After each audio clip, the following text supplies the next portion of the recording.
इस प्रोग्राम की जगह आज उत्तर प्रदेश में करीबन 100 जगह से ज्यादा आज इस तरह का प्रोग्राम हो रहा है। 100 जगह आज के दिन में पूरा यूपी में 100 जगह से ज्यादा यही इसी गेस्ट हाउस में ही 2 जगह तो घर में भी हो रहा है, पिक्चर में भी हो रहा है।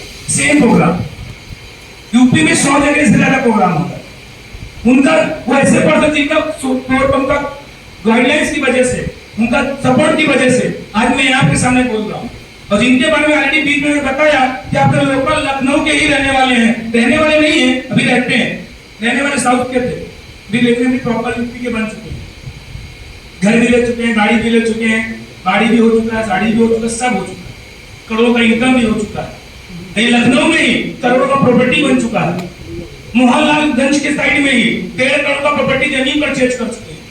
लखनऊ में जिस घर में रहते घर की कीमत 1 करोड़, जिस कार में पहले चलते तो उसकी कीमत है 10 लाख रुपया, अभी जिस कार में चलते उसकी कार की कीमत है 52 लाख रुपया। तो उस पर्सन से मैं ज्यादा मैं रिक्वेस्ट करूंगा कि आज वो सब यहाँ पे प्रेजेंट है, मैं चाहूंगा सभी लोग एक जबरदस्त बी क्लब के साथ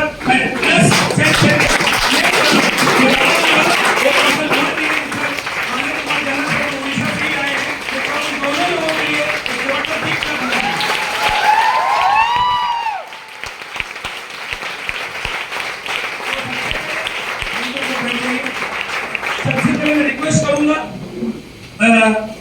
ग्रेट पर्सन मिस्टर अनंत कुमार जना सर, जो लास्ट करीब 14 सालों से बिजनेस में काम कर रहे हैं, स्मार्ट वैल्यू में काम कर रहे हैं, और 14 साल के अंदर में आज गाड़ी, घर, प्रॉपर्टी, फॉरेन ट्रिप में क्या बताऊं, मैं रिक्वेस्ट करूंगा वो सर अपने मुंह से खुद बताएं। सो मैं हैंड ओवर टू मिस्टर अनंत कुमार। आप लोग इतना पेशेंसफुली इस प्रेजेंटेशन को आज अटेंड कर रहे हैं। मेरे को 13 साल पहले इस प्रेजेंटेशन में मौका मिला था। जब प्रेजेंटेशन सुनने के लिए आया था उस समय पे मेरा 17 साल उम्र था। थोड़ा सा इंटरेस्टिंग स्टोरी है, 2 मिनट दूंगा, आप लोग अगर कोऑपरेट करेंगे तो अपने जो विचार है मैं आपके पास रिप्रेजेंट कर सकता हूँ। तो कोऑपरेट करेंगे? यस। तो सबसे इम्पोर्टेंट होता है पेशेंस। किसी को सुनना बहुत बड़ा बात होता है, क्योंकि यहाँ स्टेज में बोलना हो सकता है आसान, जो लोग बोलते रहते हैं, लेकिन बैठकर बढ़िया से पेशेंसफुली सुनना वो एक इम्पोर्टेंट चीज होता है कि नहीं?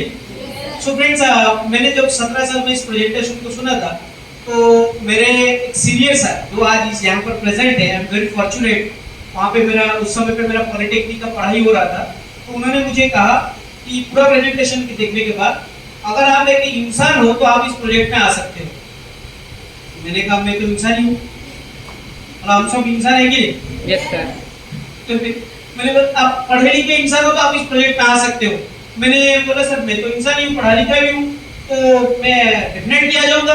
उन्होंने मुझे उस इंसान का मैन का डेफिनेशन बताया था, मैं शॉर्टली बता देता हूँ वेरी क्विकली। और हम सभी लोग यहाँ पे फिजिकली मेंटली प्रेजेंट है? यस। थोड़ा सीधा होके बैठिए, क्योंकि एंड ऑफ द प्रेजेंटेशन में थोड़ा एकदम सीधा होके बैठेंगे तो अभी तक समझ में आएगा। ओके, सो लेट्स सी इंसान का इंग्लिश क्या होता है। उन्होंने कहा अगर आपका माइंड सेट सही है कि आपको जिंदगी में कुछ करना है, mind set to do something different, तो अगर ये सही है तो आप आ सकते हैं। ए फॉर उन्होंने कहा था कि ability to take the decision, ability to take the decision.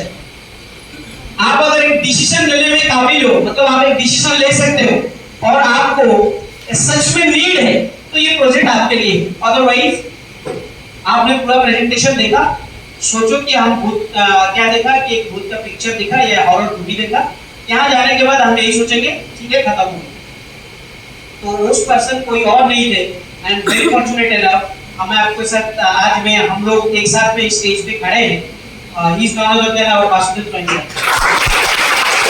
तो इतने ही में मेरे पास एक माइंडसेट था कुछ करने का, और मैंने एक डिसीजन ले पाया, और साथ में मुझे लीड था कुछ करने का या कुछ करने का, इसलिए मैं आपके सामने खड़ा हूँ। प्रियांशु जी सबके बारे में बोले, इतना कुछ सब लोग अचीवमेंट कर रहा है, तो मैंने इस प्रोजेक्ट को 13 साल अगर कर रहा हूँ तो डेफिनेटली काफी कुछ अचीवमेंट हुआ है। आज अचीवमेंट बारे में बोलने का नहीं है, मैं यही कह सकता हूँ हम लोग एक सर्विस टीम के अंदर है, ट्रेनिंग गाइडलाइन के अंदर है। अगर आप बिलीव के साथ, विश्वास के साथ डिसीजन लेकर इस प्रोजेक्ट को शुरू करते हैं, हम लोग आपको ट्रेनिंग में जरूर मिलेंगे और 1 by 1 अचीवमेंट आपका भी होता रहेगा। इसी पर्सन से आपके साथ इंट्रोड्यूस कराने जाऊंगा। कि चाहूंगा कि उन पर्सन भी आपको कुछ गाइडलाइन प्रोवाइड करें और great teacher great leader mister Vasudev स्वयं सर। फर्स्ट ऑफ ऑल इस यूनिवर्सिटी के साथ हूँ लास्ट 15 साल से 15 साल 4 महीना हो गया, यानी कि सन 2008 फरवरी मंथ में इस प्रोजेक्ट के बारे में हमने जानकारी लिया। उस टाइम पे मोबाइल फोन भी एक बड़ा चीज हुआ करता था। मोबाइल फोन सन 2008 के बाद कह रहा हूँ। और जैसे आपको कोई ना कोई दोस्त ने मौका दिया है, रिलेटिव एक मौका दिया है, मेरे को एक मेरा कॉलेज का फ्रेंड ही मौका दिया था और मैंने thanks to almighty God I was very much fortunate, I was present in the hall physically as well as mentally. अगर मेंटली फिजिकली प्रेजेंट नहीं रहता शायद इस कॉन्सेप्ट को समझ नहीं पाता। हेलो, तो फिजिकली मेंटली इस कॉन्सेप्ट को समझा, देखा कि मैं बीटेक करके एमटेक करके अल्टरनेटिवली किसी कंपनी में ही अपना टाइम टैलेंट क्वालिटी को दूंगा। यस, और अल्टरनेटिवली उसके बदले में मेरा जो वैल्यू बन रहा है उस वैल्यू का सिर्फ और सिर्फ 10 to 15% मेरे को रिटर्न मिलेगा।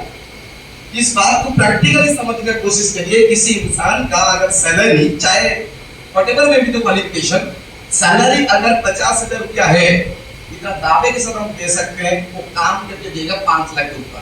जैसे कि रोहन में सुनो, यही मार्केट का पॉलिसी है।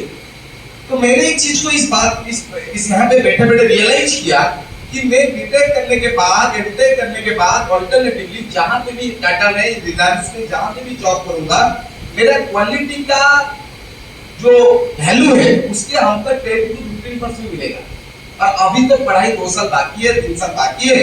तब तक जो मिस्टर प्रियांशु जी बता रहे थे कि अगर मेरा जो टाइम है कॉलेज का क्रिकेट खेलने का समय या क्रिकेट के बारे में चर्चा दोस्ती यारी जो करते हैं वो तो होता ही है, और उस समय को अगर मैं देखकर कुछ पार्ट टाइम अर्निंग करूं और आने वाला दिन में जो आपने देखा कि गाड़ी घर फॉरेन ट्रिप, मैं बोला इससे कुछ ही हो जाए।